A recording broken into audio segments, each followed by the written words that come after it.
Welcome, welcome, welcome to Level Up with Google Slides. If you have never had a Google Slides Level 2 course or just like went a little bit deeper in slides, oh my goodness, you're in for a treat.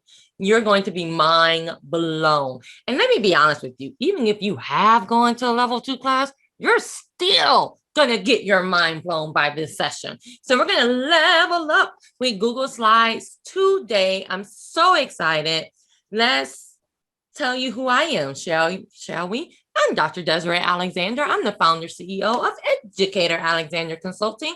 These are all of the different ways that you can contact me. I always say if you can get to my website, you can get to me. So what's coming up with the webinars and the events? Well, this is a whole series that we're doing to level up. So we have 3 more sessions after this. July 9th is Google Forms, July 12th, Drawings and Jamboard, and July 13th, Google Sites. You do not want to miss any of these, but you do have to register for them separately, so keep that in mind. And for my people who are watching this on the YouTube channel, you do not get a certificate, but you do get the knowledge. And you can go right underneath the video to the description to see the resource that we talk about today. Then we have, if you notice, Google Forms is on July 9th, and then on July 10th, you get one per day, people. July 10th is Inclusion Tech Hacks. You do not want to miss this. We've had Jessica present with us on panels and by herself, and she is just really, really awesome. And she's going to come and talk about that struggling. Have you been struggling with implementation, with making sure that all of your students are using technology? Then we have Teach Tech. Now, I have a contest going on right now. You can go to my Twitter to find it. This is a $40, if you use the code FRIENDS, it's $40 for this conference. It's pretty much $10 a day because it's a 4-day conference full of just great presentations. Even some recorded presentations. Now, I have a contest going on to give away 10 free registrations. So I'm going to give those away tomorrow. So today is the last day to sign up for that. Just go to my Twitter and kind of scroll down or up, or you'll see it. So you can go ahead and do that. And then creating your digital library with Nancy Jo Lambert is July 17th. And then Change Global is too late to present. You can absolutely attend. And we just put out the schedule, y'all. It's 24 hours. It's an international conference. We've been doing this for years. So that's why I say the original 24-hour virtual summer conference. Come and check us out. Financial Literacy for Educators, July 31st. And then we go back to school with Bunsey, August 21st. October 2nd, infusing digital reading and writing tools, however you teach. Then TCCA. If you are in Houston or in the Houston area or don't mind hopping a plane, this is a free day conference in Houston. It is really one of my favorite events of the whole year, to be completely honest with you.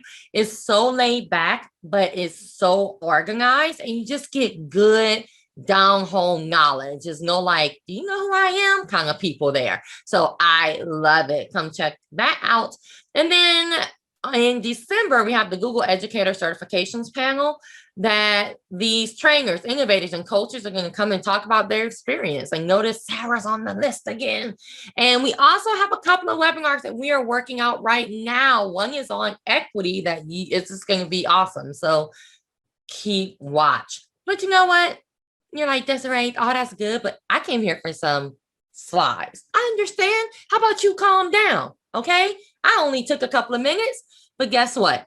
It's time to get started. Leveling up with Google Slides. So I'm going to stop sharing my screen so Sarah can share hers. And we can start leveling up. Oh, we have Marksville, Louisiana. We have Inky from Mandeville back. Woo, woo. All right, I'm going to post that 1 through 7 again. And I am going to shut my face because it is time for Sarah. And notice, she's probably going to point this out, but I'm going to point it out too. Notice she's wearing yellow. I love the coordination. You got to point it out. You got to point it out, Sarah. And I'm going to be quiet and let Sarah take it away. Hello, everyone. Sarah back again. And something I did last year, I'm not a fashionista, but what I tried to do was like, wow, if I'm doing docs, I should wear blue. And if I'm wearing sheets, I should wear green. So today is slides. I don't really have anything of the like gold color, so I just go with yellow. So I tried to wear the tool that I am working on. I know that's kind of dorky, but everybody's got their thing. So, but thank you for returning. I see a lot of familiar names, and I am really excited about Google Slides. Google Slides is probably one of the most versatile tools that Google has out there. I mean, I probably say that about everything, but it is so much more than a presentation tool. And I'm hoping to get you guys excited because there have been some new tools that have come out that now integrate with and work really well with Google Slides that I want to make sure that I showcase and that you see the value in, as well as some different thoughts on using Google Slides too. So make sure that you're throwing into the chat if you have questions about something, if and share with other people. If you know something that I haven't talked about, but you feel is of value to the group, make sure that you're sharing that in the chat too, because that's how we all learn. And when I did my Sheets webinar, I had a couple of audience members helping me out too. And that's great. Like that's really where we grow.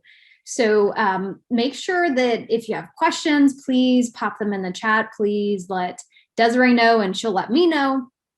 And I'm going to start with our website, and it's evolving a little bit as we're moving through these webinars. So this is the website for the entire series that we're doing, and it has all of last summer's entire series on here too. So it's a one-stop shop. So you've got the level up with Google Docs. The recording is over here. The resources right here. Google Sheets is right here. The resources right here. And here is today's Google Slides presentation resource. I know that Desiree has this webinar or this website listed as in her list of 7. So make sure that you click on that, come here, and you'll be able to see everything that I'm going to share. And once she has the video posted, we'll replace this picture with the actual video. So super easy access in the future. And then, like she said, coming up next Friday, the following Monday and Tuesday. And then as you continue to scroll down, here is all of the intro from last summer that Desiree and I did together. So it's all in one spot. And I just wanted to make sure that everybody knew that that's where everything was. So without further ado, let's go ahead and jump in. So when you click on the resource for slides, you're going to come to this Wakelet. And I chose to use Wakelet. I'm doing that through all of them so that everything's just in that one particular link. And really, if slides is really what you want to hold on to and really come back and refer to, obviously the website is fantastic because it has everything. But here's the one just for Google Slides, which also connects you to the website. It connects you right here. This is the Google slideshow that I'll be working out of. I recommend highly, if you want to be practicing any of this, go ahead and make yourself a brand new copy or a brand new Google slide. Make a copy of mine too, if you'd like, I guess. But make your own copy and do the things that you want to try out. Have that little practice stack. Don't have to share it with anybody. It's totally yours. I know that there are a lot of slideshows that I end up not liking. And depending on how far into it, I might even just trash it. You just never know. So then again, the next section I have on here is the tools that I'm going to specifically call out, listed right here. And then here are some many other ways that you can learn about leveling up or finding slides that are the next level of Google Slides, or just honestly some inspiration for other slides. And then, of course, reaching out to Desiree and myself right down there at the bottom. So I am going to use this resource right here, which I've got right here. Now, I like to use the tool that I'm displaying. And today I'm going to be kind of jumping back and forth a little bit with this particular slide deck so that you can kind of see some different ways that you can view slides. And I know that you're like, Sarah, this is level up. This is not basic stuff. I know, just go with me on this, because even with teachers that are experienced Google Slides users, there are some key differences between the different views, and we're going to jump into that first. So I'm going to go ahead and I'm going to click my present button. So right now we're just viewing my slide deck, right? Like as a creator, or if you just had view only permissions like you guys do. Here you go. And I'm going to click the present and notice how it overtakes my entire screen.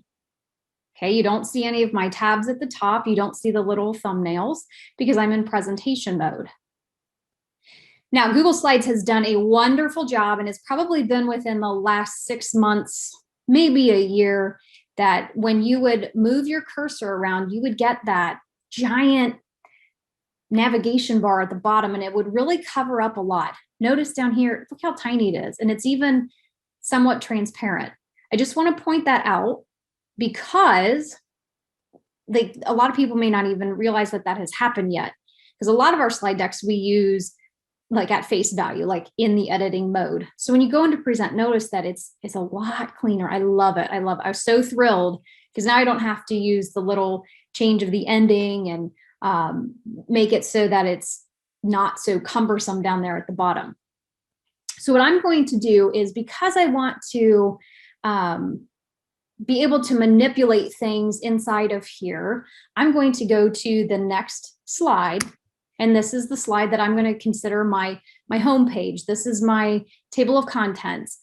This is where I've got everything linked. Now in presentation mode, notice that my hand comes up. That means that there's some sort of linking here. We're going to start out with sharing versus presenting versus publishing. And then we're going to talk about the speaker notes in the gray space and then continue down. Notice I've got these kind of shaded, slightly different yellow color. That's because these are a little bit more of the basics. These we're getting into a little bit more of the details.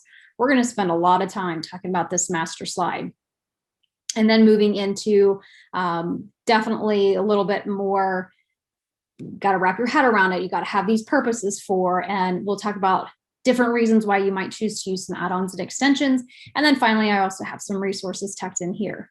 Notice up here in the right corner, I have a little house. And I want you to think about using this presentation as a means to be going back and forth between things. Now on here, notice the different looks of my cursor, okay? Notice that, that's important. And it's gonna show up in presentation mode. So with that, let's go to sharing versus presenting versus publishing. 3 different ways that you can be displaying your slides, and knowing when and where to use them is really, really key.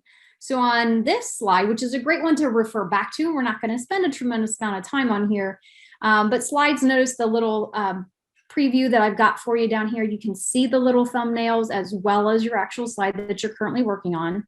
When you're in present mode, you only see that slide. And if you choose to publish your slide to the web and then share it out, you're going to see one slide at a time, but you probably will also see it living inside of a website. So you can see your little, I use Chrome, so you can see my little bookmarks and navigations on all of that up at the top of my Chrome.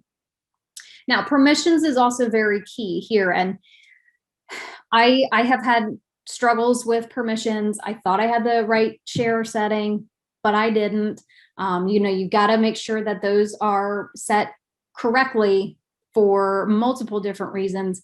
But please know, I've had a lot of teachers say, well, now I have to reshare that link after I've changed it. You don't. Fix the share setting. It's the same link that's already been sent out. And that's whether you need to grant more permissions or you're retracting permissions. Maybe you no longer want something shared. You can just change that share setting. And if people try to click on that link, they're not going to be able to. They'll get that screen that says, you don't have access. Do you want to ask for access? So know that it can happen anytime, and you don't have to reshare out links. That is really, really important. So if you have other questions about these 3 different ways that you can view, these cute little icons down here that say help, if you click on them, they're going to take you to a resource that will give you a bit more detail about each of those 3 ways that you can see your slides. And there's key reasons. This one, sharing, is probably the most common.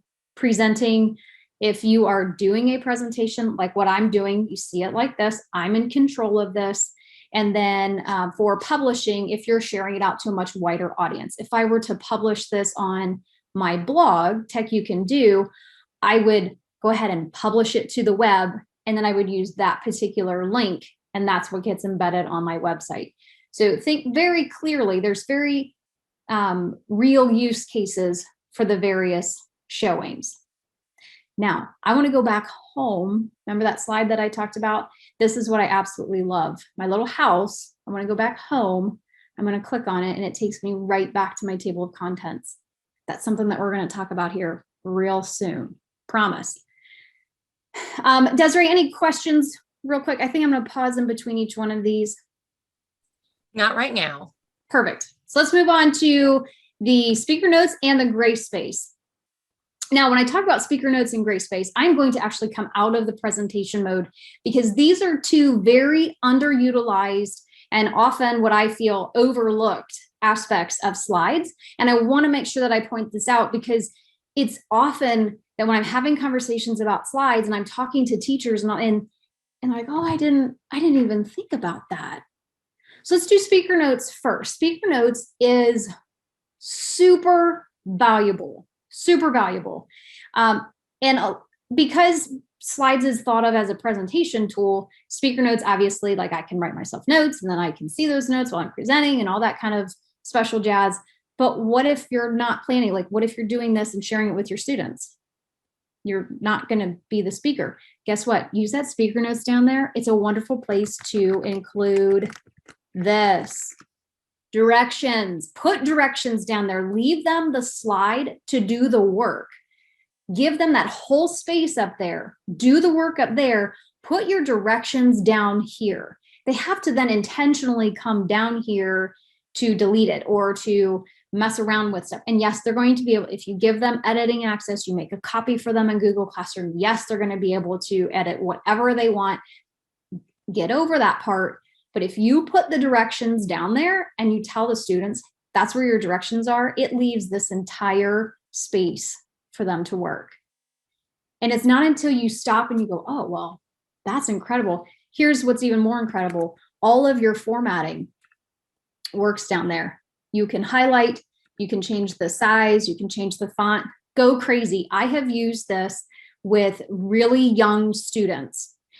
Keep in mind, you gotta make the directions so that it's appropriate for whatever age group you're talking about. But you can not only put text down here, you can put links to different things. I mean, go crazy with it. This is a great space. And watch at what I can do with the speaker notes. And again, you've got to show your students this because this is where speaker notes go from the, okay, it's there and I can type stuff to, oh my gosh, how did I not know that I could do this? And why haven't I been utilizing this with slides? You got to look really close. There's 3 little dots down here, 3 tiny little dots. And I'm going to hover over it and notice it turns to like a hand. I'm going to grab it. I can move this up. And notice it is making my slide smaller. But if you think about it, if you're typing the directions down here, number one, when you're typing it as, you know, I've got glasses, getting older, sometimes it's easier to see when you have a little bit bigger of a space, but you do have a lot of space down there. I don't recommend putting paragraphs upon paragraphs upon paragraphs of directions, but know that you've got that space. If you have it small, you're going to still get that little scroll bar to the side, so you'll have the ability for the kids to scroll. But then as they want to work, or as you want to work on your slide, making it bigger is one thing, but you can also make it a lot smaller. And look how much bigger my slide becomes. Those 2 things alone can be like mind-blowing and go, oh my gosh, I got to start using this. Show your students how to do this too, because everybody knows, like, most of them are working on Chromebooks or maybe even iPads. Now, iPads slides don't mix well, so kind of put that out of your mind for a minute. But you being able to manipulate that speaker note size, phenomenal. So make sure that you use that and show your students that. And then the other thing that I absolutely love and hate, I have a love-hate relationship with this part, is voice typing in Google Docs is wonderful. And it's wonderful not just for students who truly, honest and truly desperately need that tool to have that voice to text ability. The voice to text ability is around. It's everywhere. It's on our phones. You can enable that on your computers, those little devices that you have in your home. It's all voice commands, right? Slides doesn't have it as easy, I will say, but it's there. You just have to know where to look. So in your tools menu, voice type speaker notes. You can't voice type directly onto the slide, but go with me here. Voice type your speaker notes, copy and paste up into your slide. I've gone into a 4th grade classroom on a very regular basis the last several years. And this hands down, because the kids do so much in slides when they're working in their classrooms for various projects and activities. And the kids always ask, well, where's the voice typing? I'm going to do the voice typing like I can in Google Docs. They're like, well, do I have to voice type in Google Docs and then copy and paste it over? No, it's here in slides. You just have to know where to look. So I'm going to do a real quick example of how this works. It works the same as in Docs.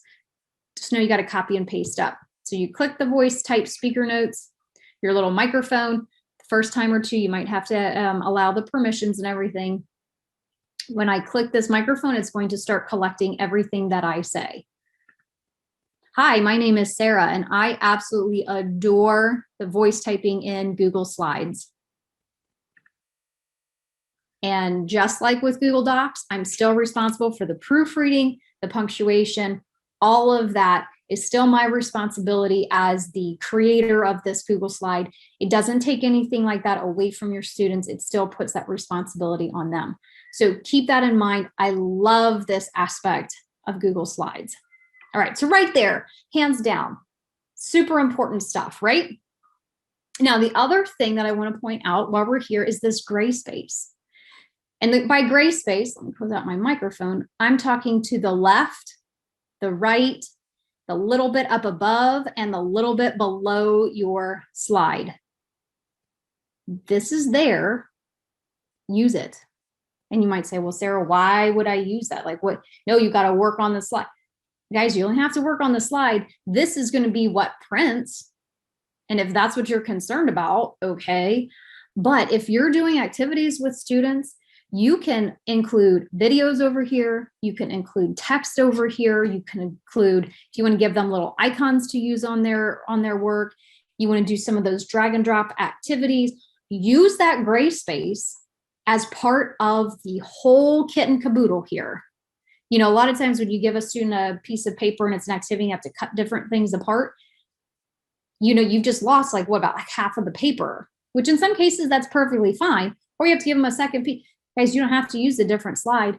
Just tuck it out here. I can add in a text box out here. Yep.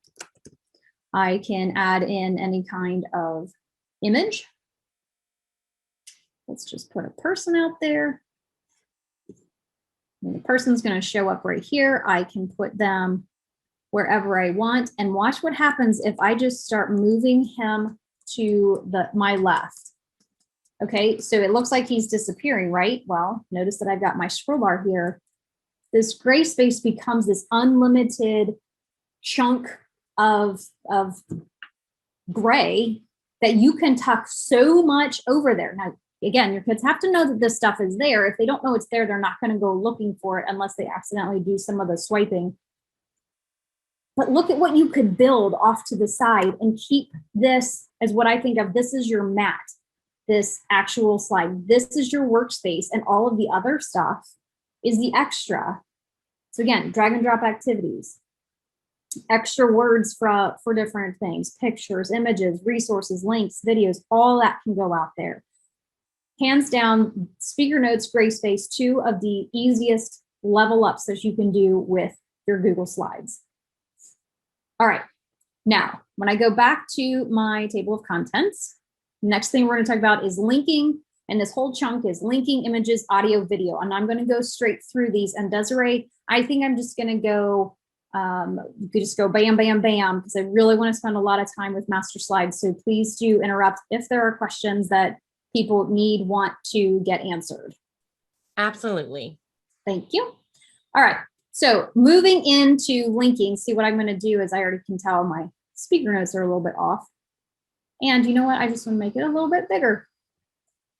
So linking and slides, like we all know how to make hyperlinks, and you can click on this blue, typically it's blue, click on this blue link and it'll take you out to a website or another document or maybe another slide or a video or whatever it is that you're linking to. Yes, you absolutely can. But see, that's the first thing, outside resources. Did you know that you can link to other slides? Now, if you've created presentations, chances are you probably have seen this. Maybe you haven't seen it, or maybe you've seen it, but you don't know how it works.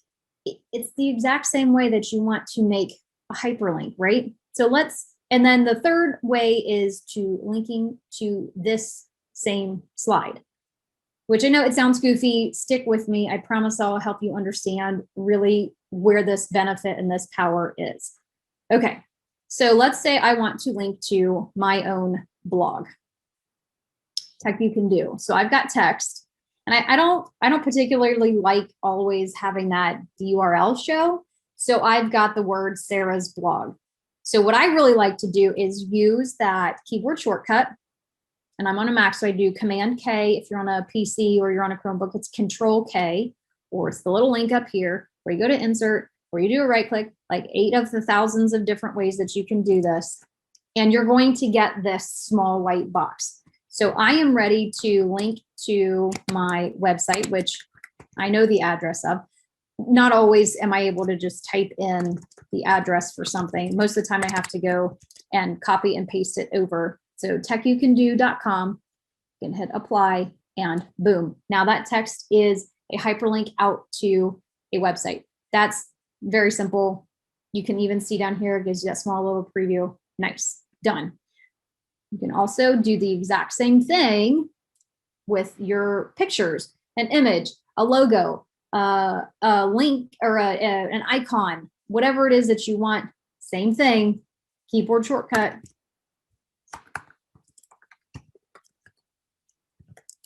Same thing, apply. Boom, done. These two work exact same way, right? Easy peasy. Now let's go to the next little step up here. Let's link to another slide. So for example, my little house, if you remember, I said, think of the house that's your home. That's going to be our table of contents. I always want to be able to go back to that so I can see what the other things are. So what I did was I have my house here, and when I click on it, notice what it's showing the link is to. You got this little drop down, because again, I am in edit mode. So I have full control over the placement of things, the colors, the text, the fonts, the size, everything. I'm in edit mode. I can go directly here when I click on that, because I know that's where a link is. I can click. It becomes a hyperlink within my slide deck. It's really nice. And it will help your students be able to navigate. Some of us share out these slide decks that have 20, 30, 40 slides, and then they're trying to scroll up and down, and you're trying to tell them what's on slide 43, and they're trying to say, oh wait, and it becomes a time-consuming like adventure that it doesn't need to be. So again, if I want to go back to my linking, I know where it's at over here, but look, I click on it, I've linked it to slide 5. So that if I were in presentation mode, it automatically bumps you there. But it shows you, and all you have to do is click, oh, let me get rid of that. Click on your image. Text works the same, keyboard shortcut. And this time, instead of pasting a link up here or typing in something like that, this down here at the bottom, the slides in your presentation. And all you have to do is click, you will have real quick access to the next slide or first slide, but slide 2 is not the next or the first slide. So if you notice, I'm on 5.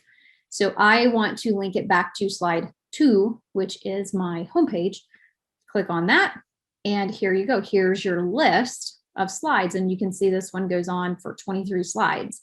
So to go to where to begin, which I have deemed my table of contents.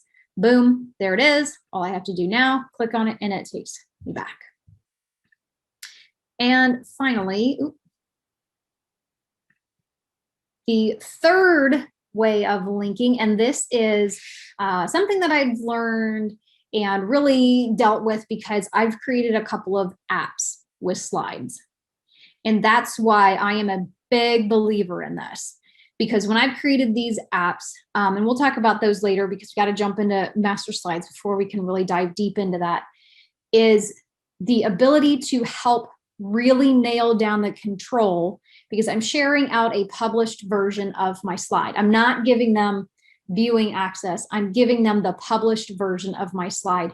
And I wanted to make sure that, because I have fat thumbs too, that when they click on something, they're not accidentally clicking on something that they didn't intend to, because that's very frustrating. When you're trying to get to something and you, I hate that, or you're clicking on dead space that shouldn't be taking you anywhere, and then it does. This next one, linking to the slide, hands down, is like the nerdy, geeky part of me coming out that just absolutely adore. So again, this is really only going to work in your present mode or in your published version of a slide. So what I do is I cover everything over with a transparent shape so you don't know it's there. And then I only allow things on top of that transparent shape that are navigation buttons. So like my house needs to be a navigation button. Going to my blogs over here needs to be able to be navigated to. I'll say it that way. So I just make a clear, transparent shape. It's not going to be clear at first. Slightly larger than my slide. So I make sure that even on the edges, things are covered. I'm going to transparent. Sometimes I like to leave the border there so that it reminds my brain so I can see that. And because it's off of the slide, it's out in that gray space, nobody would even know that it's there. So now if I click on anything, it's just this space. So what I have to do is I need to tell this my home, and I need to tell these two links over here that I want them to come forward. So I've selected those three. Those are the only things that I want on the front, or in front of, I should say, in front of that transparent shape. You've got to think of everything built on the slide in layers. So I'm going to say arrange, order, bring these three things that I've selected to the front. I'm going to come back to my giant shape and make it bigger than here. So anything on here, nothing happens, but I can click there, I can click there, and I can click there. Now, I'm not done because I haven't linked anything. So here's my little special recipe. Click on the giant, clear, transparent shape, do your keyboard shortcut to create a link, and then because it's all the way down there, I got to use my tab key. That's another little tip I've got for you. If you can't actually see this box right here, if you hit your tab key, it's going to bring you down. And a lot of times it jumps you up to, like, your whole thing gets jumped up like it did on mine so that you can find slides in this presentation. I am on slide 5. So I'm going to link that transparent shape to itself. So if you click anywhere on there, you're going to stay on slide 5. What it actually does is, like, if I had linked it to 6, like, it would take you there. It's like taking you, but it's taking you to the same slide. So it has the appearance of doing nothing, which is what you need. Now let me go into present mode and show you that this is really the power of it. So let's say I'm talking about linking and, oh, there's these 3 different ways. Great, here. So if I click here, look, nothing's happening. I'm clicking, I'm clicking, I'm clicking, I'm clicking. I'm staying right here. This is helpful too as a presenter, because then you're not accidentally moving forward or backward if you're just coming over and you're like, okay, do you see this up here? But I can click here. This will take me back to my home page. I'm gonna go back to linking. I want to go to Sarah's blog. This will click me and it'll take me out. This will click me and it'll take me out. But if I click on anything else, it's not going to do anything. Oh, I love this. I was pumped when I found this out. When I learned this, when I saw this, I was like, oh my gosh, this is what I need. And again, because I've created a couple of apps, we'll talk about it. All right, images, a lot of the same thinking here. Images are not new. Inserting images are not new. But did you know that you have digital scissors? I talk about this with kids all the time and they look at me like I've lost it. Digital scissors are really, really important, okay? Because this cute puppy dog picture is nice. He's just got a lot of grass around him. I don't need all of that grass. I want to cut some of that out. And back in the day, big scrapbooker here, so I had tons of paper and I had pictures of my daughters and I want to put this one and cut it off, but I need it in this. But once you cut an actual photograph, you're done. If it isn't what you wanted, you're done. You have to reprint it if you do an oopsie. Okay, that can get kind of expensive. Right here on Google Slides for nothing. And you never lose it, ever. Got digital scissors. Let's check it out. Okay, so here we're going to do the cropping. And kids love this. If you talk about this with your students, please make sure that you are not in a time crunch because they start to go a little bit down the road and then it's really hard to pull them back. So show this to them, but make sure that you do allow for a little bit of playtime. So this cute little puppy, I want to cut off some of the grass. And you say, well, Sarah, I'll just pull this little. No, that just smooshes it. We don't need that. Let's go back to the original. So what I want to do is I want to cut some of this grass off so it's a little bit more just of the puppy. What I prefer to do is triple clicking on it to see that black line, or up here, this little square that has like the overlapping, that is also your crop image tool. You can click on that and it will bring up the black. That's what you're looking for. It's still got the blue. You're looking for the black. These are your scissors. It's a rectangle. It's going to retain its rectangular shape. Go with me here for a minute. I can literally make that whatever. And notice this, the stuff that I am cutting off, the grass that I am cutting off, it hasn't disappeared. It's a little grayed out. And then when I click off the picture, I apply that cropping. But guess what? Here's the beauty. Triple click on it again. That grass is still there. So if I end up wanting more, I can pull back from the corners. I can do whatever I want to bring back the original aspect of that particular photograph. And that cute little puppy is now really a little bit more of the focus of this photo. And again, just real quick, just make sure you pull from the corners. It keeps that proportional. Talk with kids. It's a great math lesson. If you just go from the sides like that, that poor little puppy gets smooshed. And then you try to do them this, and then, you know, half the time you never get it back right. And the kids are like, but I don't really, go from the corners. Teach them to go from the corners. It's really fantastic. Hold your shift key. It'll help out wonderfully. All right. So that's cropping.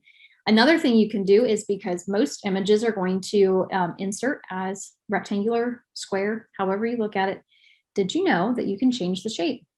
So yes, digital scissors, a lot of times, you want to cut around a photograph where you want to try to get real specific on the outline of something or another. To an extent, we can do that. So I'm going to click on my globe here. Instead of doing a triple click, I'm not going to do a triple click. I'm going to come up to my mask image and notice, like, if you have it selected, hovering over that square, it says crop. Hovering over the shark tooth next to it, it says mask.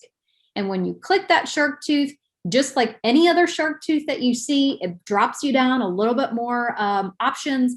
In this case, it is a lot of options that is very similar, if not identical, to all of your shape tools.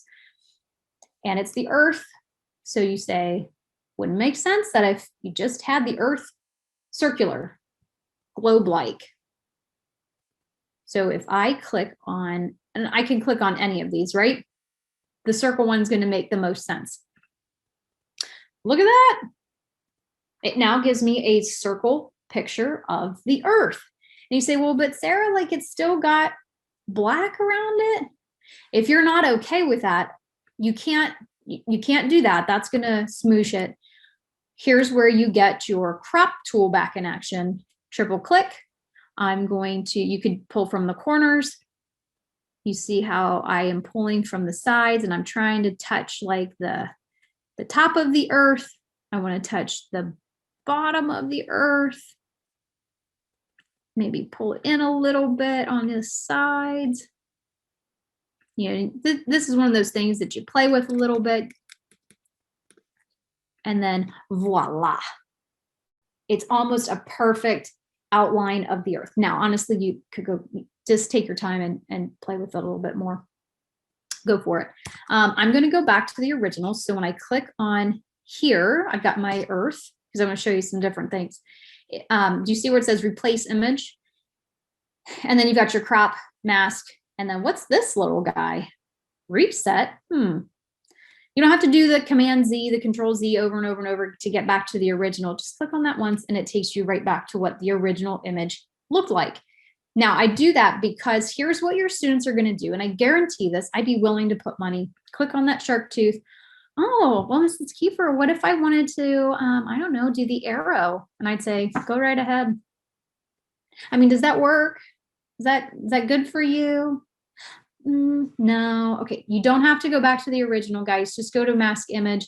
This is a favorite one that kids like to do. They like to, try the lightning bolt. This honestly is probably the top one that they're like, oh, I want to do a lightning bolt. I'm like, okay, go ahead. Is that going to work for the earth? Maybe, probably not. It depends on what they're doing. Maybe they just want to emphasize something and kind of point to it and they want the earth as their, okay, fine, go for it. But this, all of these different things, you're going to go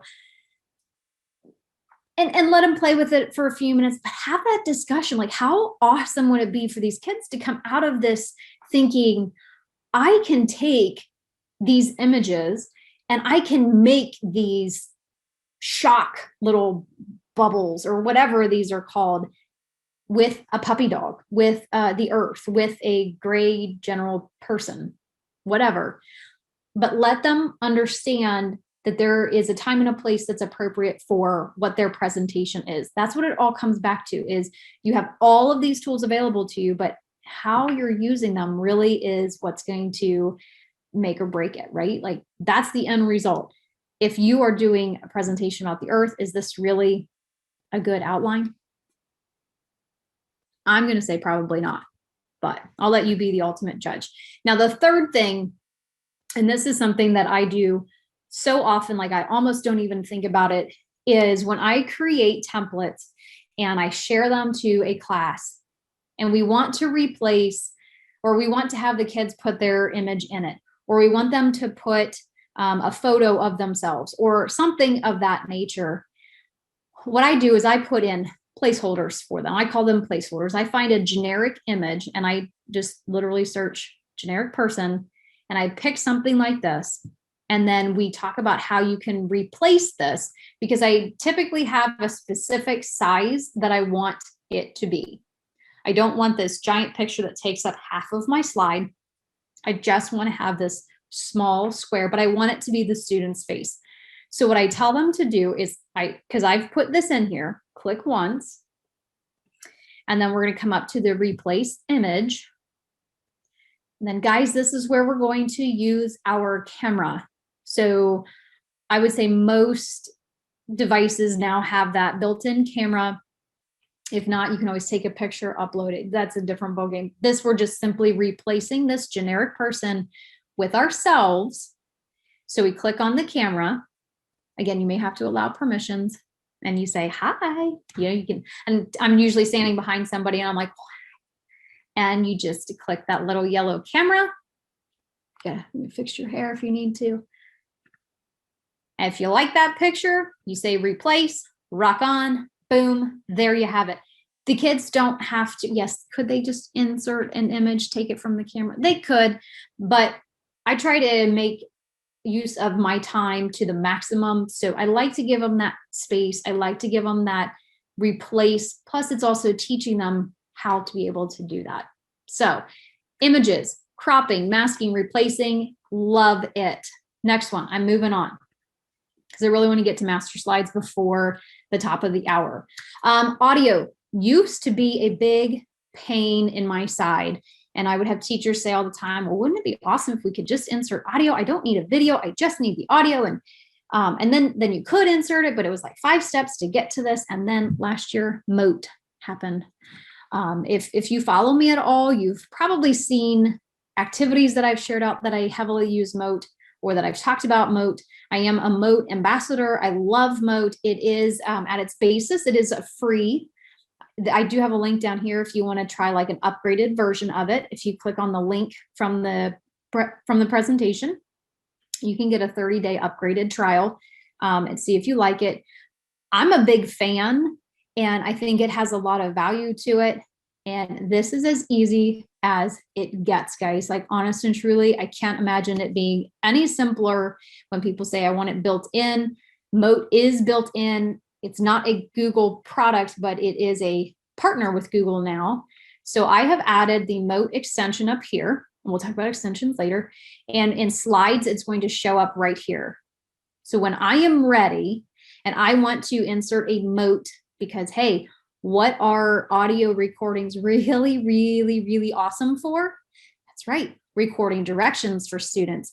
I've used Moat successfully for numerous weeks in kindergarten classrooms.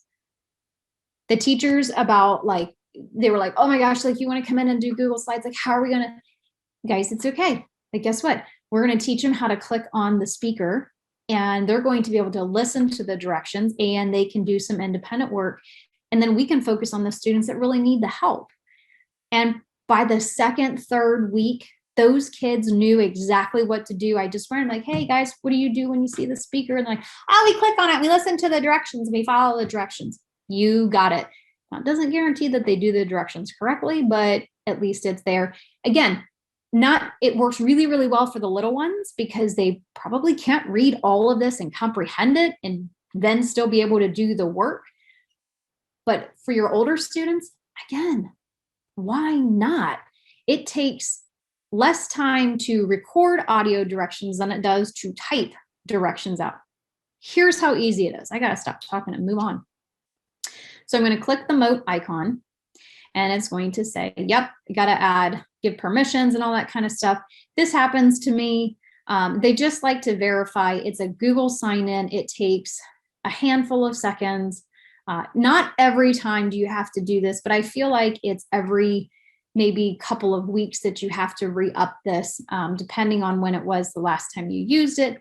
Great, thank you. I've logged in. I'm going to click on my Moat up here. This small little Post-it note, you can move wherever you want on your screen, okay? All I have to do is click their icon right here. It's going to start recording, and I'm just going to record these couple of sentences right here. Are you ready? Moat is an extension you add to your Chrome account. It is a tool to record and share audio across the Google apps and anywhere you can paste a link. With slides, you can automatically insert your recorded audio with very little effort. It's going to think for a second, and then you can either go back and re-record it, you can listen to it, you can trash it. So I'm just going to go ahead and say insert, because again, if I've flubbed and I've like, oh, cleared my throat or something like that, I don't worry about that. So this is the last one that I've done. I'm going to go ahead and hit select. Got to let it do its thing. It's auto magically inserting. Take a quick drink. And then you can see it back there. You see it right here? It inserts as a little speaker button.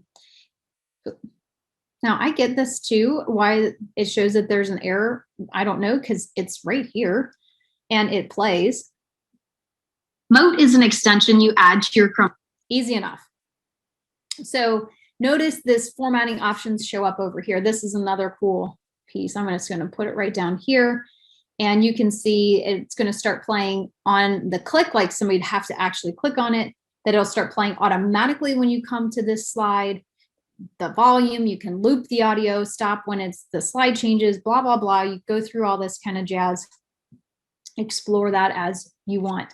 But how amazing is this? And I would say if you are working with the little guys, an unintended and not purposeful, but wonderful side effect is when our students had to do the state testing, the other required testing. At that age, a lot of it is read aloud to them. But until they understand that they need to click on that speaker, they don't know to click on that speaker, and they don't know that it will play for them. So by doing these activities, we were training the kids to look for the speaker buttons. So this group of kindergartners, I am confident that whenever they see a little speaker button, because we've talked about it so many times, they know they just need to click on that speaker button, and it's going to read something to them. It's going to talk to them. It's going to give them some kind of information. And now we don't worry about like, well, did you actually listen to it? Did it play for you? Could you hear anything? They know that that's what is to be expected. Like I said, completely unintended. I didn't do that purposefully, but it was wonderful. So making my little speaker a lot bigger, you can replace the speaker icon with anything. You go up here to replace image. You could search the web, come up with a different thing that matches whatever floats your boat, people. You can do this. Now, notice Moat is not just good for slides. It does work in Gmail. So you can record your email response to someone. You can send a Moat, they call them Moats, in your Gmail. You can share Moats in Google Classroom. Oh my gosh. All this distance learning, this was a tool that one of my teachers really fell in love with. And she loved being able to record feedback to her students constantly in Google Classroom. And how awesome was it for those kids to, instead of reading the teacher's feedback, which is good, feedback is good always, but to hear that teacher, hear the inflection, hear the excitement in that teacher's voice, to give that feedback to the kids. It's that personal connection that we are all craving. And Moat allows you to do this. Now, if you notice when I recorded, I had 90 seconds. The very base tier gives you 30. In all honesty, I do like breaking down the directions in smaller chunks. If you're talking to a student for a minute, 2 minutes, 3 minutes, chances are they probably forgot what you said in that first minute. Okay, like let's be real. So smaller chunks, and still including some text for them to refer to. Guys, like Moat is wonderful. Again, if you want an upgraded Moat account, I've got a link here. You are welcome to go ahead and use this link to sign up for a free upgraded account through me for 30 days. You'll love it. I have had a lot of success with the free. Okay, video. Last thing before we get into the bulk of what I really want to show, but we've got to get all of these smaller pieces. I hope everybody's following me. All of these smaller pieces are going to come together when we create our master slide. So stick with me here. Videos, again, you probably already know this. You can insert videos. It's very nice. It's very easy. You click the insert menu, you come to video, and it gives you, I don't want to insert my Moat. You could search by YouTube. If you have the URL to a particular video, or you have a video nested in your Google Drive, you are easily able to bring those into your Google Slides. And let's look for Educator. Let's see what it pulls up. So, hey, there I am from Tuesday, the Leveling Up Google Sheets. Here's Desiree's Get Interactive with Google Slides in 45 minutes. Hey, I think that's a great resource for me to add. I'm going to go ahead and add this to this particular slide deck. So all I have to do now is click on that. I'm going to select. Here I go. I'm going to go ahead. I had a different link in there that I was going to share. Now look, here is Desiree's video that she recorded, she shared out. It's all about getting interactive with Google Slides. I just have to click that play button, and that video is going to start playing for me. So what are we talking about today? Desiree, hey, you're here twice. In person, or kind of in person, I guess, and then on our computer screen on our video. Yay! How awesome is that? You can do this with any video. Again, yes, if you're pulling from YouTube, please make sure that your domain, if you're in the school domain setting, please make sure that they allow it or go through the steps to make sure that you have videos that are acceptable for your students to be watching.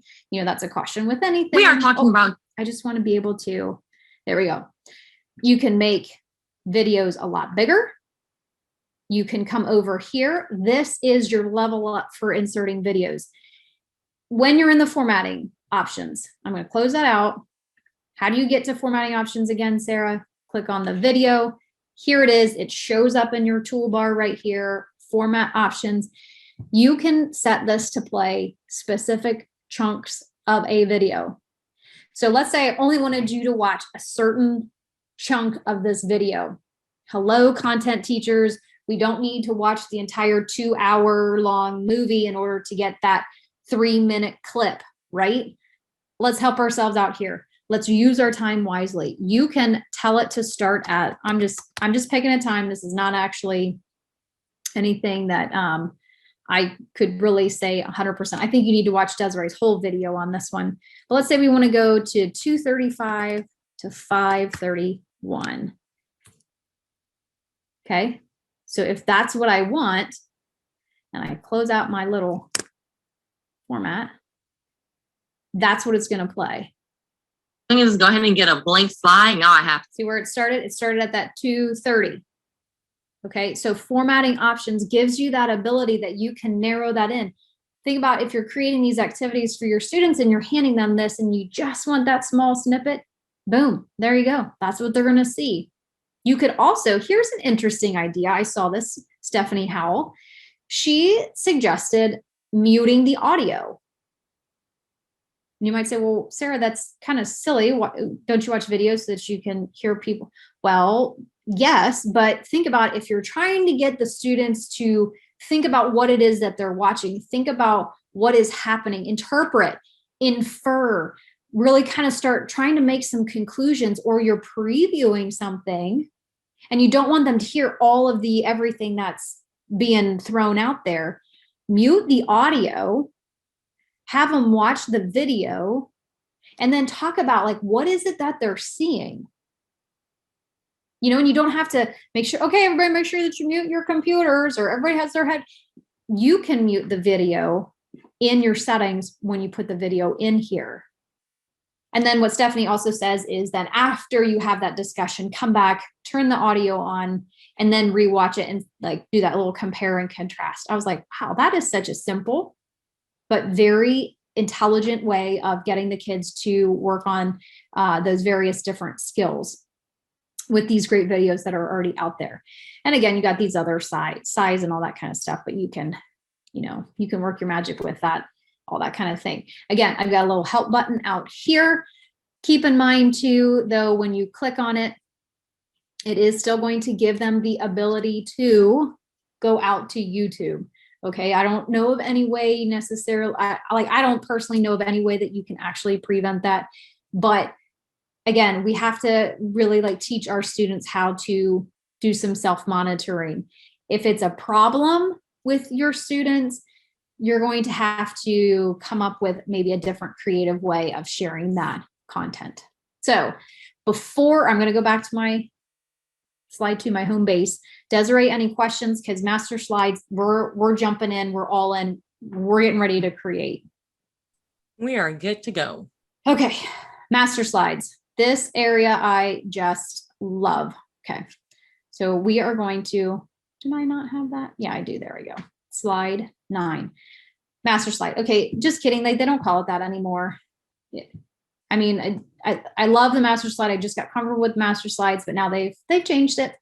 So when you click on slide now, it's actually edit theme is what you need to be looking for. And it honestly does make a lot of sense because the master slide is the theme of the presentation. So they're like one and the same. They're the same thing. So it makes sense for them to have made that little name change. Just wanted to point that out because I still think of it in my head as master slides. So if I talk about it and I call it master slides, we're actually talking about the entire theme. And you might say, well, Sarah, why do I care about the theme?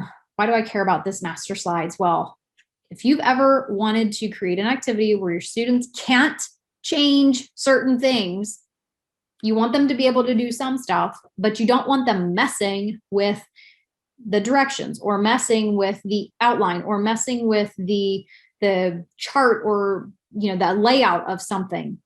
Master slides is what you need to learn. The theme is what you need to really like take to heart and understand. If you've ever wondered, how do you make adjustments like just straight through the board of your presentation, like all the way through, you can do it if you understand the theme, if you understand how to make adjustments in the theme. And then if you've ever also wished that you could have template slides that maybe are not already showing over here, because not every student needs to have all of the same work. Theme is where it's at. I almost said master slide. I'm trying to be better about that. The theme is really where you put in the work. That's where you're going to house this. Now there's a little bit of a drawback to it. We'll talk about that. But that is where your power is in the theme, what they used to call the master slides. And anybody else out there admire Paula of Slides Mania like me? Oh, that lady blows me away. Slides Mania, if you've not encountered her, if you've not explored any of her work, please go explore her work, because she is hands down probably like the biggest Google Slides genius ever. I have learned so much from her, and she's got these little tutorials. That's what really made me comfortable with making changes in the master, because I was like, man, how does she do all of this stuff? Like this is really like high level. She must have some sort of knowledge of creating scripts and all this. And lo and behold, it's that master slide, it's that theme. And that is where her power came from. And man, does she do it well. She rocks it, like out of the park, rocks it. Phenomenal. Okay. So Slides Mania, Paula, I love you. Yes, I am a slides maniac. Whew. Okay. So let's go ahead and let's start creating. So this is where I've got 2 different activities that we're going to create. And please know that I'm going to have to jump out of my presentation into a new tab, but you guys will all be able to watch, and then I will come back and I will link these. But I really, truly wanted to start out brand new Google Slide. So let's do this. And we're going to pull in many of those different links and images and the masking, cropping, and audio and all that kind of stuff. We're going to pull them in right now. So I created this scenario. A teacher wants to create a portfolio for her students or his students to write, record, collect, pretty much anything, almost as like a digital journal for the entire school year or for the quarter or for this particular unit, whatever floats your boat, whatever your time frame is. It could be a writing prompt. It could be a piece of work that the student is doing. It could be a graph that the student has created. It could be an audio recording, a video that the students you want it to be able to be everything, right? So let's do this. Let's create a slide deck, but you also want to have those pre-created slides that a student can just go and click on and have that outline, that little bit of a template without having to copy the one, delete the content, replace it, and oops, I messed this up and all that kind of stuff. So are you ready? We're going to create a brand new slide, and we're going to go through these steps right here. We're going to go into editing the theme. We're going to get to work. We're going to create some pages. We're going to rename each slide. And then over here at the bottom, I do have, and I did write about this last year, I did create a digital learning portfolio for my teachers to use it with their students that already has a lot of this pre-created. You are welcome to, in this blog post, there's a link to a template. You're welcome to take that, modify it as you wish. But I'm going to show you how to create that from the get-go.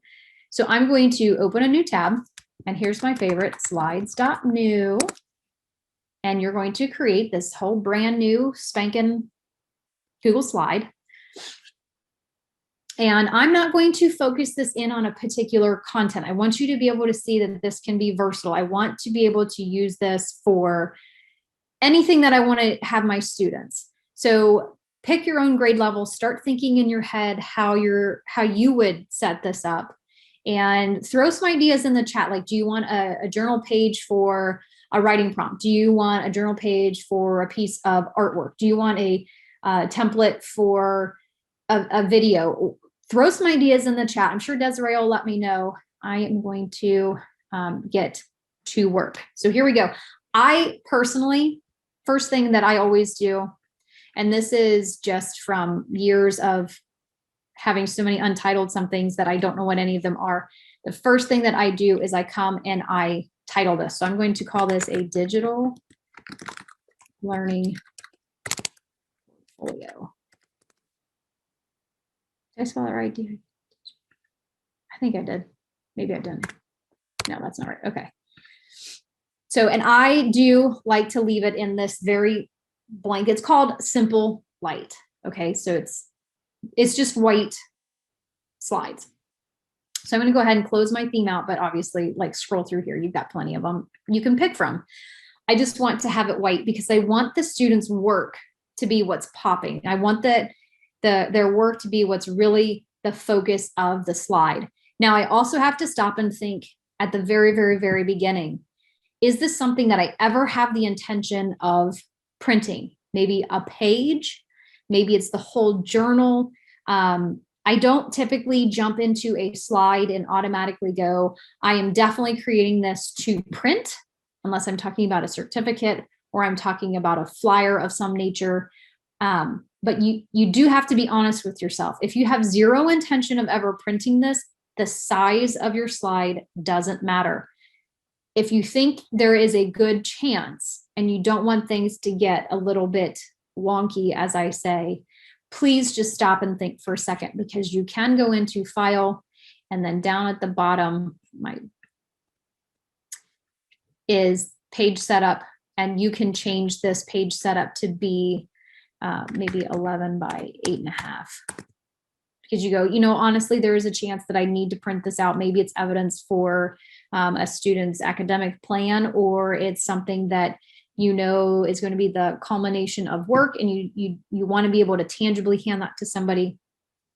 Have that little bit of a thought. Otherwise, it doesn't matter what the size and shape of your slide is. Okay, just do that at the beginning, because once you start creating, you go in and you start changing it, things get very goofy. Okay, so this is where I am going to go, okay, I'm ready. I've got it titled. I am ready to jump in, and I'm ready to start making my theme. So I'm going to come here to edit theme, and it's going to shift my page. You can still see any of the thumbnails out here. And this is a very important piece to editing the theme. Wrap your head around this part first.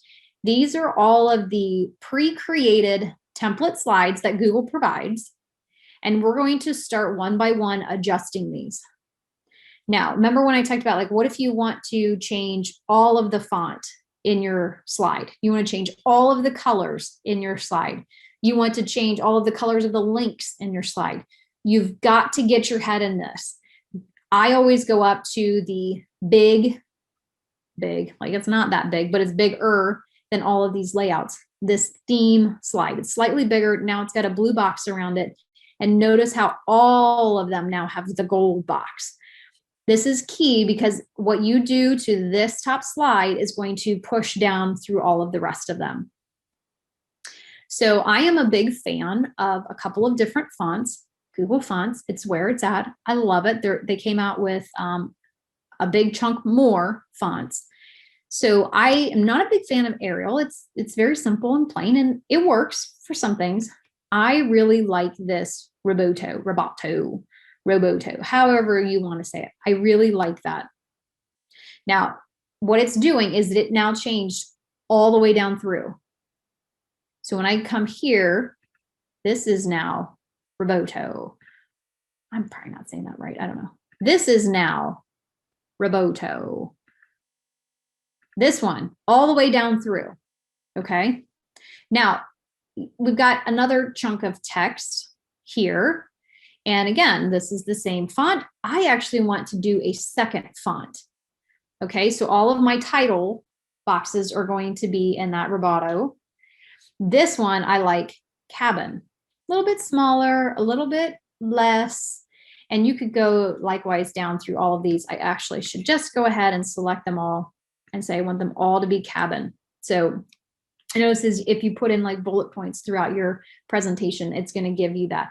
I like to have a consistent, I also like to have a simple text so that I make sure that it's easily read by a lot of people. I also found that with working with kindergartners, and this is a complete side note, these fonts, take a good look at your keyboard.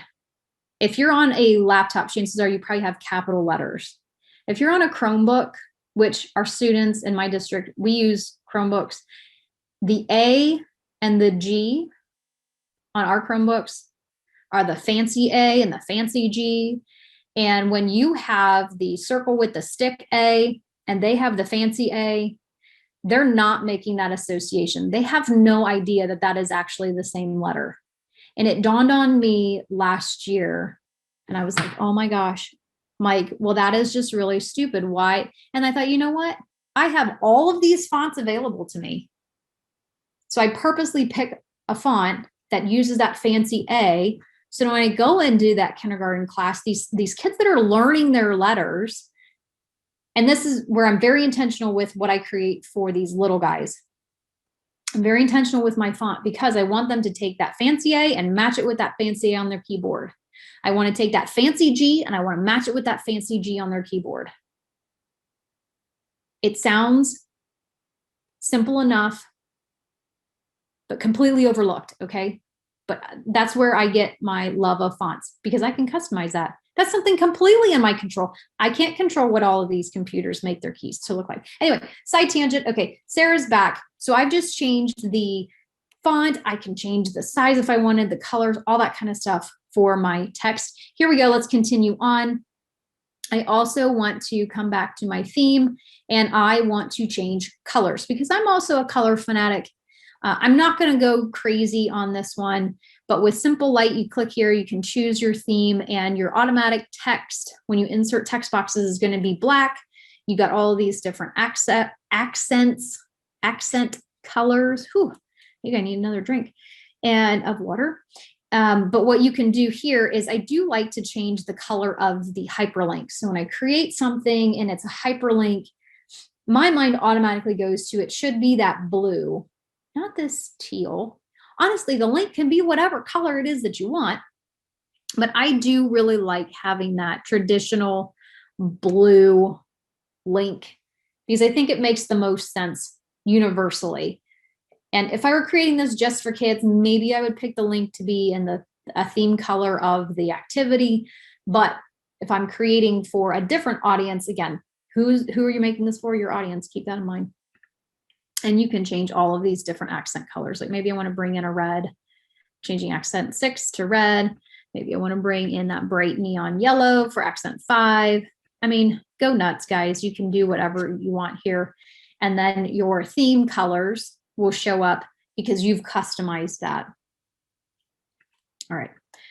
So enough with the theme colors. We've changed the font. We've changed the themes, all that kind of stuff. So here we go. What if you want to have something in the background of the slide that you don't want kids messing with?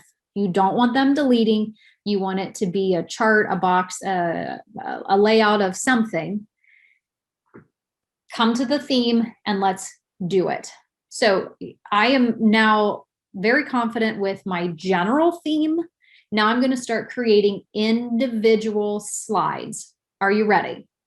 So here is my title slide right here. It's got the name right here, title slide. You can rename it, which we will in a second.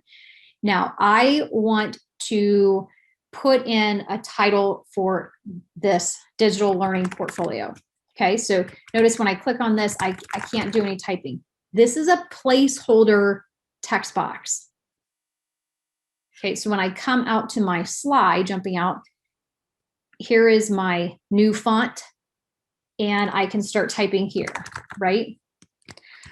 But I'm not actually changing anything back here on my master because I've only inserted a text box placeholder. which allows me to customize things out here. So what I'm going to do is I actually don't even want this placeholder here. So I'm going to delete both of these. And I'll show you why in a second. I'm going to come up to my text box, insert my text box right here, and I am going to call this a digital learning portfolio. Okay. Now look real close out here. Do you see this little, you can see this little text stuff out here. It's very, very tiny. So I'm going to say, well, I got to make that a lot bigger. I'm going to go 24. Nope, let's go even bigger. So you can see it getting bigger right here. And you go, well, Sarah, there, yep, because that text box is still there. Let's get rid of it. Bye-bye. And we go back to our slide. Now, here's the difference between the text box placeholder and the actual text box. Before I could type, look, I can't select it. I can't change this. So as a student, I can't delete these words. I can delete the slide. I can't delete the words. And bonus, I'm going to show you this. Click that shark tooth, title slide, digital learning portfolio. If they do delete it, you can reinsert it. No big deal. So let's go back to the slide. Let's keep going. This is where I want to insert an image. I want to have that generic person, right? So what I'm going to do here is let's search the web. I'm going to look for a generic person. And I like to just do something that's just very nothing. And I'm going to maybe slide that on over here. Now, again, I'm putting it on my slide theme.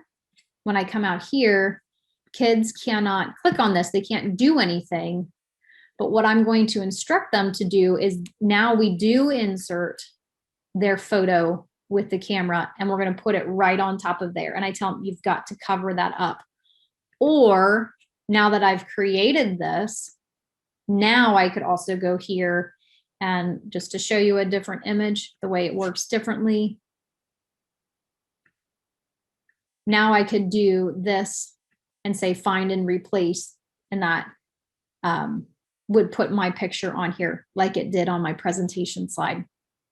Two schools of thought on that. This, obviously, the blue guy really like permanently holds that there.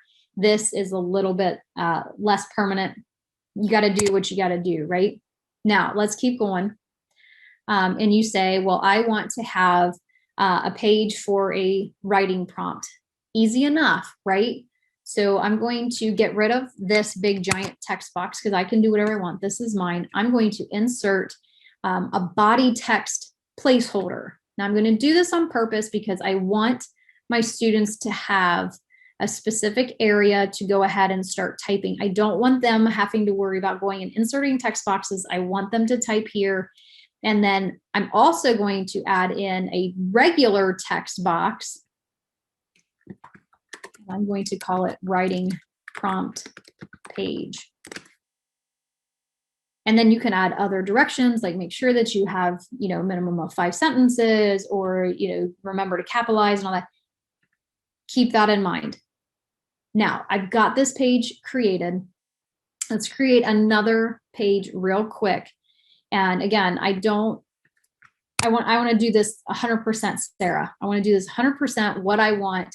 I'm going to add in another body text placeholder, but I'm going to make it a lot smaller. And I'm actually going to drag this down a little bit. And I'm going to use my good friend word art. And I'm going to call this reflection. And again, because I'm going ahead and inserting this and not using a placeholder.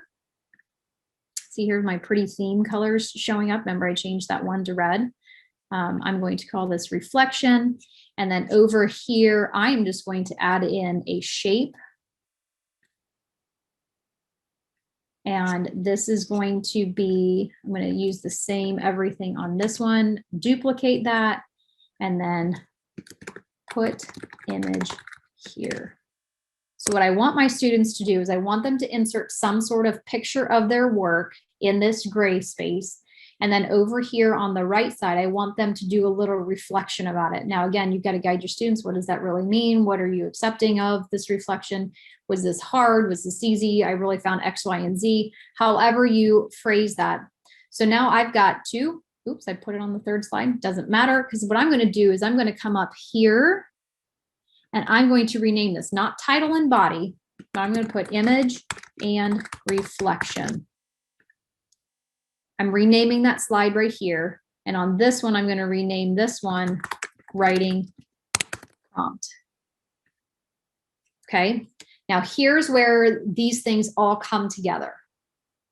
I'm going to come back out to my deck. And let's say I share this, make a copy of it in Classroom for my students, as is right now. And I say, okay, guys, we're going to do a writing prompt. They're going to say, okay, I'm going to add in a new slide. And you're going to say, no, you're not. Hold on. We're going to find the writing prompt slide. Or you go ahead and have a bunch of slides inserted here. Click on that little shark tooth.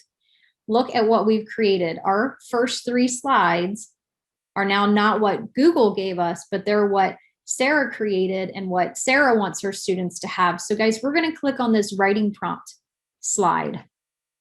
And it's going to insert this writing prompt here. Now you could go ahead and have multiple writing prompts filled in here. That's up to you. I would just call this the writing prompts page. And now all of your students have to do is come over here and you start typing your writing prompt. And the next day you come, you say, okay, we're going to do another writing prompt slide. They come back up here to the shark tooth. They insert another writing prompt slide and they get busy and get to work. Maybe another day they're inserting their image with reflection. Hey, I name the slides. I can call them whatever I want. And again, they can't get rid of these things. They're going to put their picture here of it. Maybe they're holding it up in front of their camera. Maybe you've taken a picture and you've given them access to it. And then over here, I really liked blah, blah, blah, blah, blah. Again, whatever your instructions are for your students. But they can do this now over and over and over again. And they build this portfolio all throughout the school year. Now, if you notice, it's just continually going down. A little small trick is if you want it so that this is the oldest and this is the newest page to their portfolio, here's what you can do is always have them click on that first one, then come up and insert. Next day, click on slide 1, insert, click on slide 1. And then again, as you go through and you create your template pages, you know, you take over all of these. You could have 1, 2, 3, 9, 10, 11. I do like to leave the last one blank so they have complete ability to do whatever it is that they want. And that's a good, valuable skill to also have too. All right, digital learning portfolio in the slide, edit your theme, change the font, change the colors, create your template pages. You can even go down to the bottom down here and you can add additional slides. How awesome is that? You're not even now limited. Yes. How do you know? Oh, hold on, let me go back. How do you know what each accent will be applied to? Is accent 1 always for links? On the color palette, it's not so much like it's when you choose to apply them. I like to think of this as, you know, the little artist little palette that you've got here. It gives you quick access to these specific colors. The link now, anytime I make a hyperlink in my portfolio, will be that blue.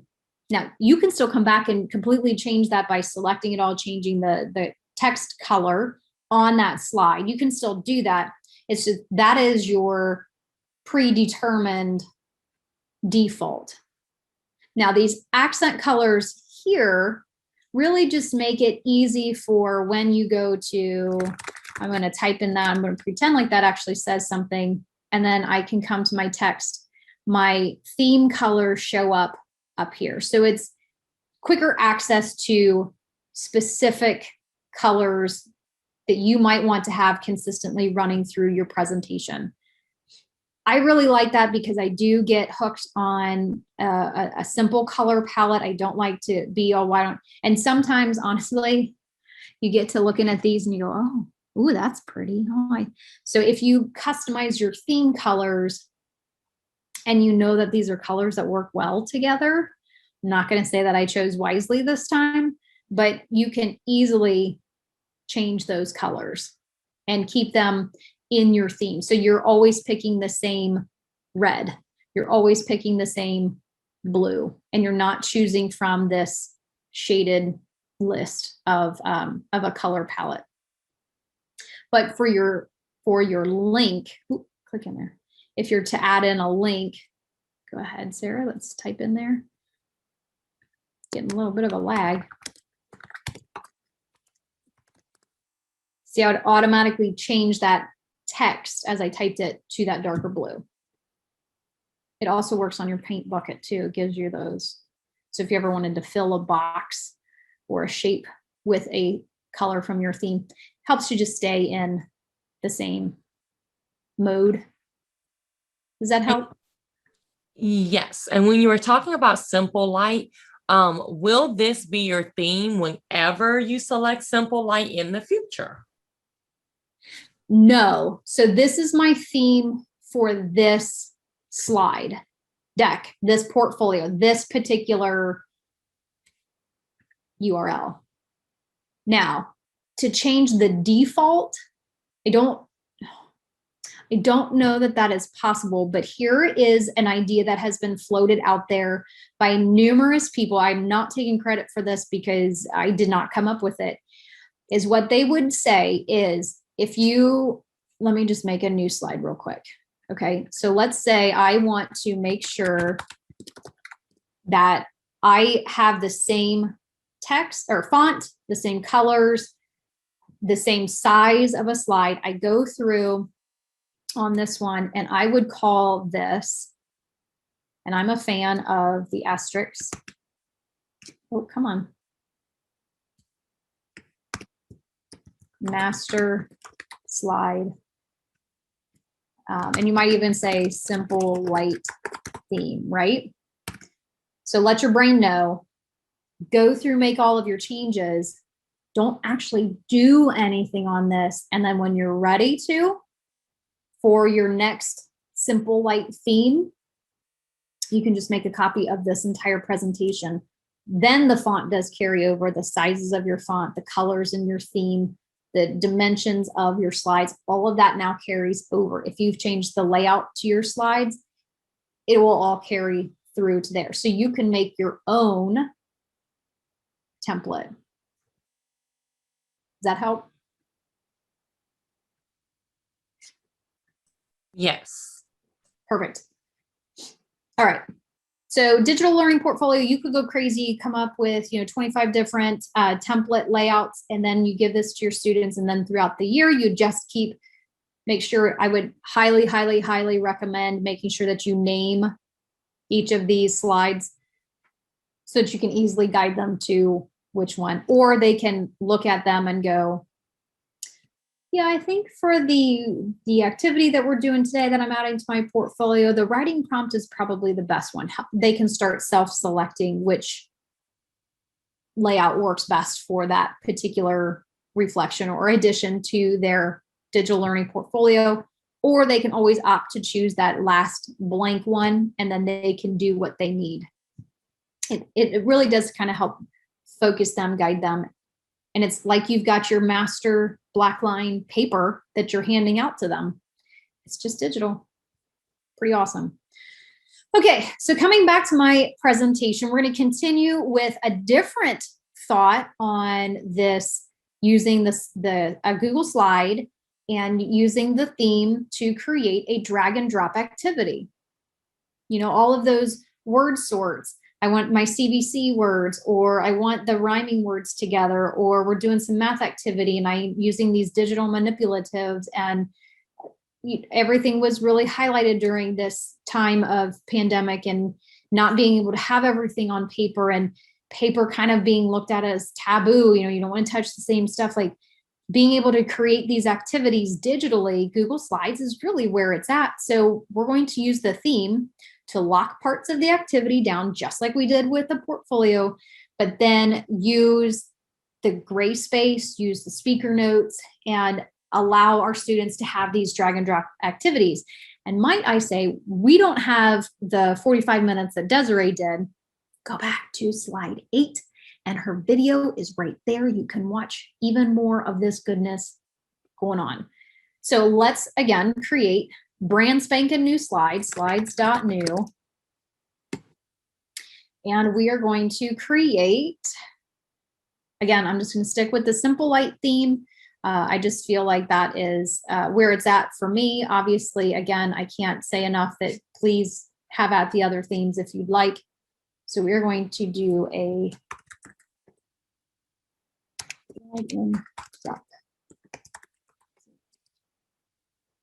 okay, so I did this a lot for these kindergartners. I keep referring back to them. You can do this for any grade level. I help some 4th grade teachers do a series of spelling activities because we used the theme. So come into slide. We're going to go into edit theme. We're going to pretend like we changed the font. I'm not worrying about the colors on this one. That's not the goal of this activity. And in fact, I'm not even going to worry about creating a title slide because I want to get into the meat and bones of all of this. So I'm going to actually get rid of these text boxes because I want to do a little bit of math with my kids. So I'm actually going to insert, and I'm going to choose text box because, again, I don't want them messing with the numbers that I put on here. And I'm going to keep this simple. Again, use your own content and take the basis of what I'm doing and see how it could apply to yours. So I'm going to create a box here. And I do want to make these numbers bigger because I'm thinking that I'm going to be doing this with younger students. So what if we want to do 7 plus 3 equals, and I want the students to be figuring this out. Now I'm going to cheat and I'm just going to duplicate this and I'm going to give them a series of math problems and maybe we go 1 plus 4. And I do like to align them. That's just something I cannot get past. 8 plus 5, so on and so forth. Okay, so we've created this particular layout. I'm going to rename this math number 1 because, again, thinking futuristically, I could build in 3 or 4 25 slides, whatever I want, and I can have multiple slides for my students. So when I hand this out, when I make that copy in Google Classroom, and Sarah sits there and she's working her hardest, but Emily's sitting over there and she's already ready to go for the 3rd activity, and Sarah's still on activity 1. Sarah doesn't know because Sarah's working on slide 1. And with Emily, you've given her slide 2 already, and you've given her slide 3. So this is math number 1. This is the first thing we're doing addition. Maybe math 2 is subtraction. Maybe math 3 is a mixture of addition and subtraction. Again, think about your content and go with it. Well, you say, well, Sarah, that's nothing special, except for, you ready? Come back out to slide 1. Sarah can't delete this. These math problems are there. They're stuck. So unless Sarah deletes the entire slide, Sarah can't do anything. So going back to the slide, but Sarah also can't answer anything, right? She'd have to come up to the text box, and we all know that sometimes that kids get lost. Come back to the theme, and this is where we are going to insert a body text placeholder. So we're going to give Sarah that space to enter in her answer. Now, for a moment, just please ignore this trailing down of text because I'm going to duplicate that placeholder and I'm going to move it down here, and then I'm going to duplicate it again and I'm going to move it down here. So I've got 3 problems, 3 placeholders for answers. And when I come back out here, yes, this is kind of ugly. It really is. Just go with me here for a second. But now Sarah can come in here and she can click and she can try, inserting an answer, typing in whatever, right? Wonderful. Okay, let's keep going. This is not the end result, right? We're stepping through this. What I would do for my students now is I would also use Moat, and I would record directions. I'd also type them in here. But before I do, I want to give my students some reference point. Okay, so I'm going to come back to edit theme. And what I'm going to do is, oops, I don't want to move the numbers. I want to move my answer boxes over just a tad. And what I'm going to do is I'm going to insert an image. And I just want to search for, I'm going to keep it something simple, a star. I'm going to pick a star and insert it. And again, we're pulling in these ideas from before, just to give them some sort of reference point. So now my directions, I could say, type your answer next to the gray star. So Sarah has an idea, but Sarah can't get rid of this star. So if I come and I try to click on the star, oh, look what happened. I actually clicked on that text box that I can type into. Give them some kind of a reference point. And if I go the next step and I insert another text box and I put directions, blah, blah, blah, right? Blah, blah, blah. Spell directions correctly, because some of my students probably can read. And I want to make sure that I'm hitting all of these different areas. So I come back here and they can't delete these directions. I'm going to use that extension, that Moat extension. And I'm going to say, please make sure that you answer all of the addition questions and put your answer in the box next to the star. So I click that and I'm ready to insert. Please make sure that you answer all of the addition. Okay, sounds good. So I'm going to go ahead and say insert. It's going to auto magically insert my Moat.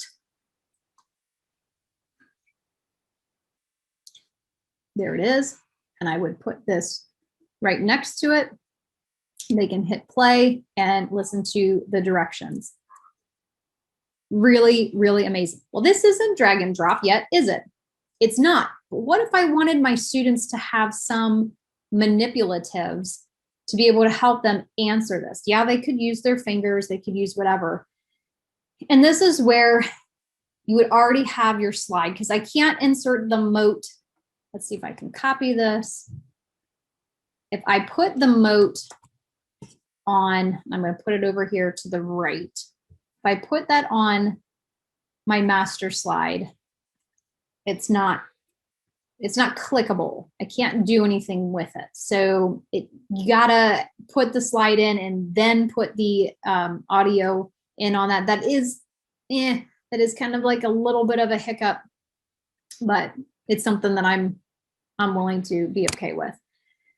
So I want to have manipulatives for my students. I want them to be able to move things around, because we all know that the younger students, they need to have practice with their mouse. They need to have practice with their trackpad. So I'm going to have this little like gray work mat, and that might even be a great name for it. Word art, work mat. Okay, so we're gonna do that here. And then again, this is all in the master slide, so they're not going to be able to delete any of this. But when I come back out here, now I have a work mat over here that they can't do anything with, and I want to give them something that they can move around. They can take 7 of something, and they can take 3 of something, and then they can count. Now here's where your gray space is going to be very valuable. Here's where audio directions are going to be very valuable. Here's where written directions are going to be very valuable. And I'm going to take us right into an add-on that, can we just say, if I could express love for an add-on, I would express love for this icons for slides and docs, which I do have information about tucked in the end of my presentation. And I've got just a free account. You can pay to upgrade. I really like the freebies here. And it's by a company that owns, it's Flat Icon, and you can see all of these icons I've actually used in my little presentation here. So maybe I want to use a star. really nice looking star here. And then I want to have a second manipulative. Let's go with the Earth. Let's see what they've got for the Earth. And any of them that have the little crown on them, those are not part of the free package. So you gotta, I mean, if you want to pay to upgrade, go for it. Okay, so I have two little icons here. Move them. I also want to make them, I want to make them smaller. Okay, and I'm going to bring them over here. I'm going to start building them out in my gray space. Now, I only have one of each of these. So what I'm going to do is I'm actually going to select them. I'm going to use the keyboard shortcut Control D or Command D if you're on a Mac, and I'm just going to make a bunch of them. And I'm actually going to start moving them around just so that the kids can see that there's a lot of them. You could make them all in one tiny, nice, neat, they're sitting on top of each other pile. What I have found is that the students are not, because they can't see them, like they literally can't see them because you've nested them so perfectly on top of each other, and you could go and give them as many manipulatives as you want. They don't have a clue that it's there. They think that there's just one. So here's my drag and drop activity. And again, think about this. What if these were individual letters and you had spelling words over here? Pull the letter over here. You have a word and you're fitting it into a paragraph. Take the word, drag it over. You've got two columns and you have item A and item B, and you're taking items, images or words or events, dates, whatever it is that you're using. They can drag whatever the manipulative is that you give them over onto their slide. You can go crazy. You could have them find the stuff. Doing that takes a lot of time, depending on your age range. So let's say I'm going to use 7 stars, 3, 4, 5, 6, 7, and 3 earths. So I've got 7 of one thing, 3 of another, or you could have everything be the same. You could put a star here and a globe here to help the kids, depending, again, think about all of the different ability levels of our students, and then they come through, they count them all out. Hey, that's 10, boom, done. I'm ready for the next problem. And again, giving them some practice with dragging and dropping is not a bad thing. Okay, we've got to understand that if they're going to be using these devices, they've got to have the practice of clicking and dragging and moving and understanding how that all works. Okay, I see the time. We could do these drag and drop activities all day long. I could honestly spend a tremendous amount of time on this next slide. We could create, let's insert a chart, not a chart. Let's do, yeah. No, let's do a table. You could do a series of boxes. You could do some shapes. You could do whatever, like here's one, and then here's another on this one. Hey, language arts teachers out there, graphic organizers, does that float anybody's boat? You gonna have a Venn diagram? Guess what? You can create them. And then obviously you gotta, pay attention to your colors and make sure that they look right and everything like that.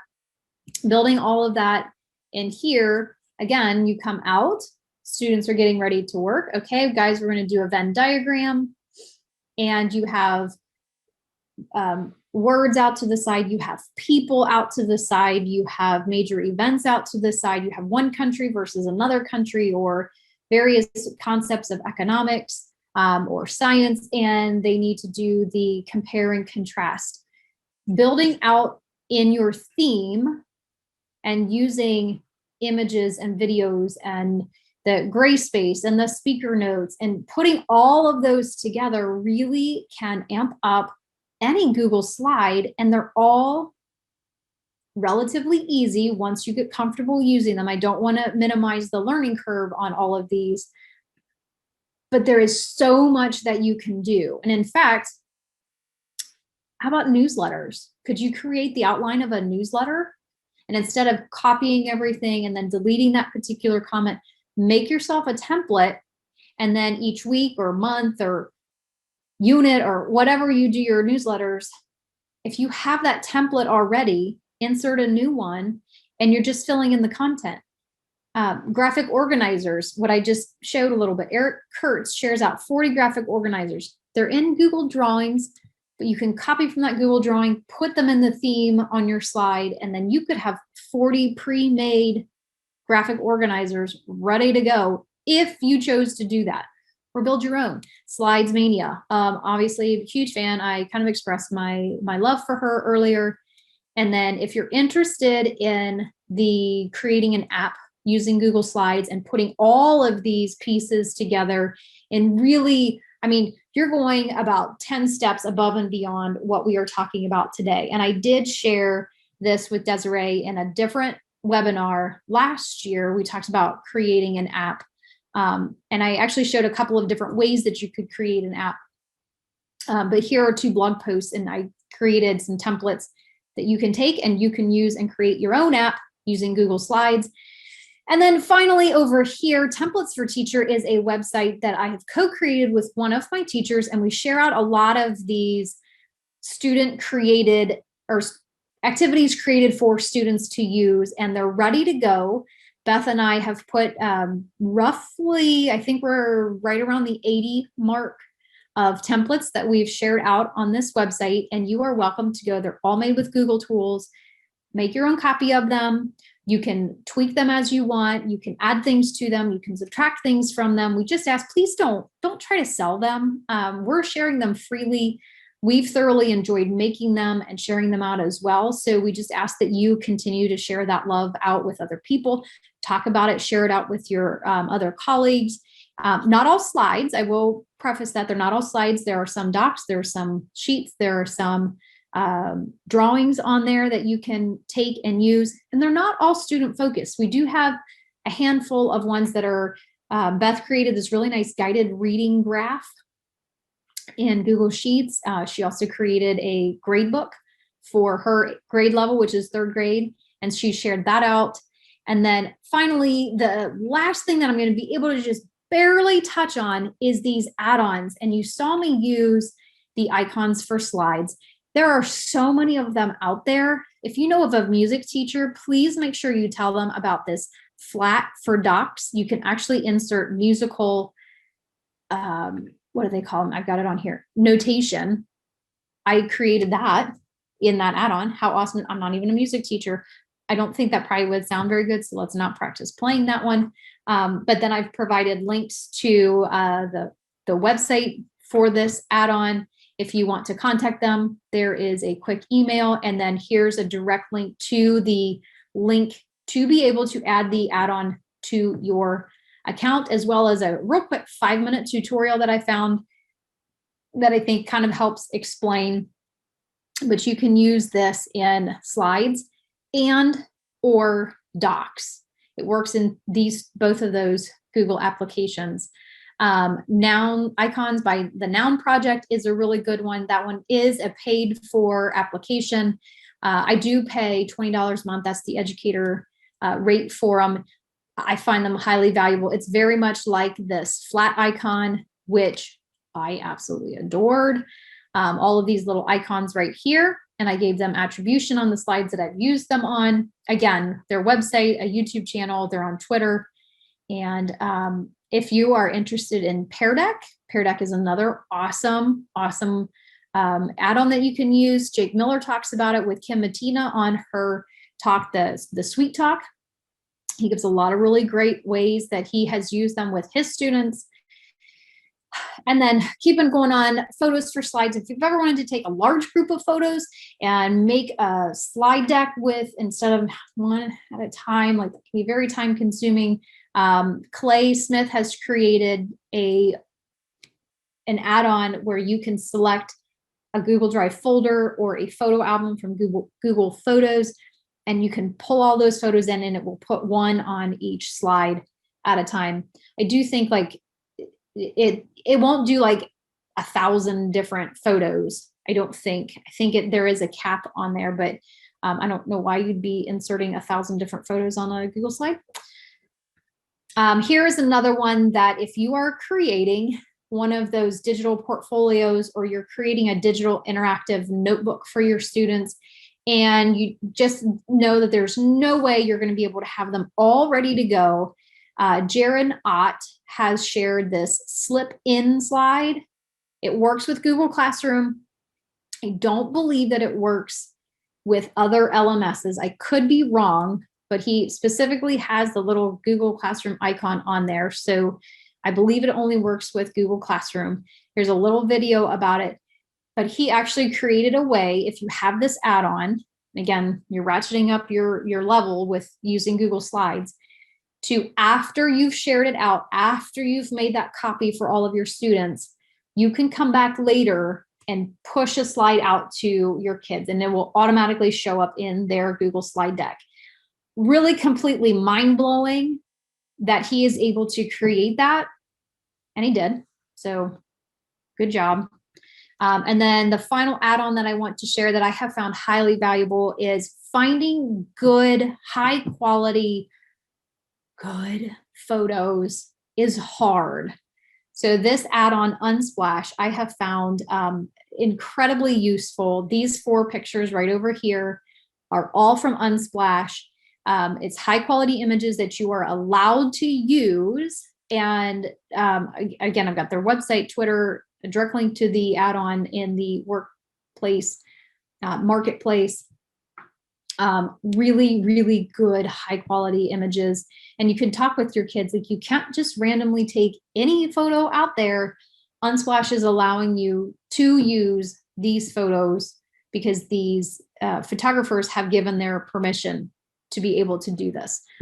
Really, really amazing. Extensions are another really awesome thing that I have talked about when I use Google Slides. And these are some of my top used extensions.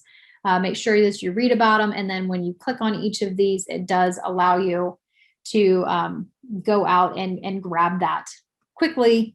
And then finally, my last 2 slides are, again, some resources where if you are interested in more information, more activities, more Google Slides wonderfulness, you can certainly go and find these and use these. So, whew. Desiree, I am almost right at the top of the hour. So I will stop, maybe take a quick drink of water and turn it back over to you. Well, that was awesome. Everyone is really, really excited. You have some great comments in the chat. Wendy asks, can you share the presentation so we can create a copy? And I'm guessing as she may not want to do that because like she wants to give you the resources, but maybe not have anyone make a copy of it and use it. But I'm gonna let her answer. Well, you could certainly come here, and here is the presentation, the one that I just went through. So you've got the resource in your hand. Like Desiree said, making a copy of it, there's really no benefit to that. You've got it. And you can use it and you can refer to it at any point in time. And if you want to share it out to colleagues, you want to share it out to other people, please feel free. I'd love it if that you did. But really this presentation is meant to be like a manual, like sit down, you've got this with you, and then go try these things. And really trying to do the sharing, the presenting and publishing, okay, you could do that. But to make a master slide, go out and make a brand new slide and play around with that. Like that's really where you're going to do your learning. Jumping into mine is, it's going to get confusing and cluttering. And did Sarah do that? Did I do this? So you're welcome to view this presentation at any point in time. And honestly, I'd love it if you shared it out, but don't be shy. Try your own. Okay, and I am allowing people to unmute to see if we have any last minute and really last minute questions.